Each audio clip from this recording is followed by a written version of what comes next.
இயேசு கிறிஸ்துவின் இனிய நாமத்தினாலே உங்கள் அனைவருக்கும் வாழ்த்துக்களையும் ஸ்தோத்திரங்களையும் தெரிவித்துக் கொள்கிறேன்.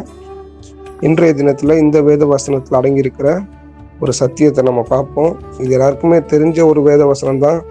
எல்லா கேரல் ரவுண்ட்ஸ்லையும் எல்லாருமே படிச்சுட்டு கடந்து போகிற ஒரு வேத வசனம் தான். ஆனால் இதில் என்ன அப்படி ஆழமான சத்தியம் அப்படின்னு பார்க்கும்பொழுது, அவள் ஒரு குமாரனை பெறுவாள், அவருக்கு இயேசு என்று பெயரிடுவாயாக, ஏனெனில் அவர் தமது ஜனங்களின் பாவங்களை நீக்கி அவர்களை ரட்சிப்பார் என்றான். இயேசு கிறிஸ்துடைய பிறப்பின் பிரதானமான நோக்கம், அவர் சிலுவையில் அறையப்பட்டத பிரதானமான நோக்கம், அவர் மரித்து 3ஆம் நாள் உயிர் தெழுந்ததின் பிரதானமான நோக்கம் எது அப்படின்னு பார்க்கும்பொழுது, தமது ஜனங்களின், அதாவது அவர் தமது ஜனங்களின் பாவங்களை நீக்கி.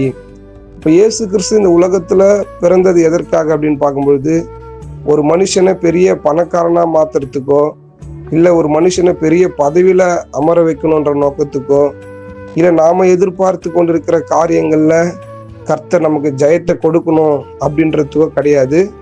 பட் அதெல்லாம் வேணும், ஆனா அது பிரதானமானது கிடையாது. அப்போ இயேசு கிறிஸ்து பிறந்ததற்கான ஒரு பிரதான நோக்கம் எது அப்படின்னு பார்க்கும்பொழுது, தமது ஜனங்களின் பாவங்களை நீக்கி.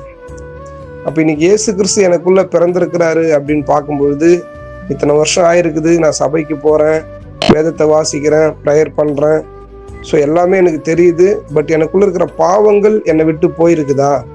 அப்போ பாவங்கள் என்னை விட்டு போகாம நான் அந்த பழைய மனுஷ சாயல்லையே இருக்கிறேன் அப்படின்னு பார்க்கும்பொழுது, இன்னமும் இயேசு கிறிஸ்து பிறந்ததுக்கான ஒரு நோக்கம் எனக்குள்ள நிறைவேறல அப்படின்றது அதுக்கான அர்த்தம்.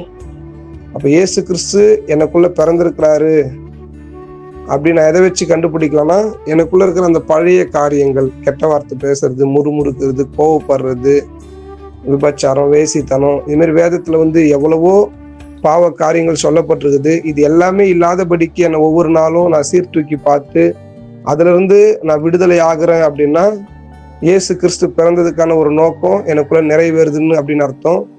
நம்ம நினைக்கிறோம் பெரிய பெரிய பாவங்கள் மாத்திரம்தான் பாவம் அப்படின்னு சொல்லி நம்ம நினைக்கிறோம்.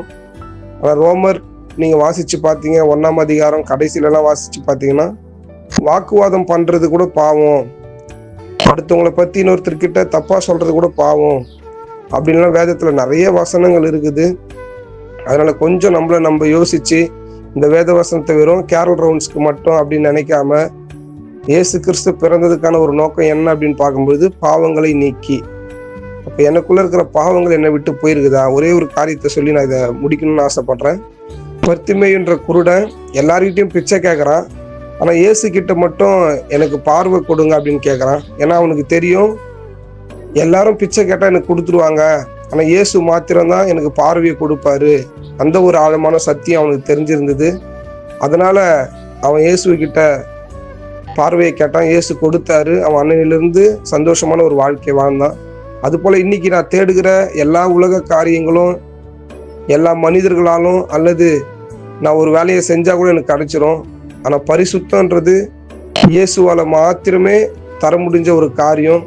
அப்ப அன்னைக்கு அந்த பர்த்திமேயு குருடன் ஞானமா கேட்டது போல, இன்றைக்கும் நாம இயேசு கிட்ட அதிகமா அவரை போல நம்ம பரிசுத்தமா ஆக வேண்டும் அப்படின்றத மாத்திரம் கேட்போம். அன்னைக்கு அந்த குருடனுக்கு பார்வை கிடைச்சு அவன் சந்தோஷமா வாழ்ந்தது போல, நாம நமக்குள்ள இருக்கிற பாவத்தை நீக்கி இயேசுவின் இடத்துல இருக்கிற அந்த பரிசுத்தத்தை பெற்றுக்கொண்டு நாமும் இந்த பூமியில சமாதானமா, சந்தோஷமா, ஒரு மன நிறைவான வாழ்க்கையை வாழ்வோம். ஆமேன்.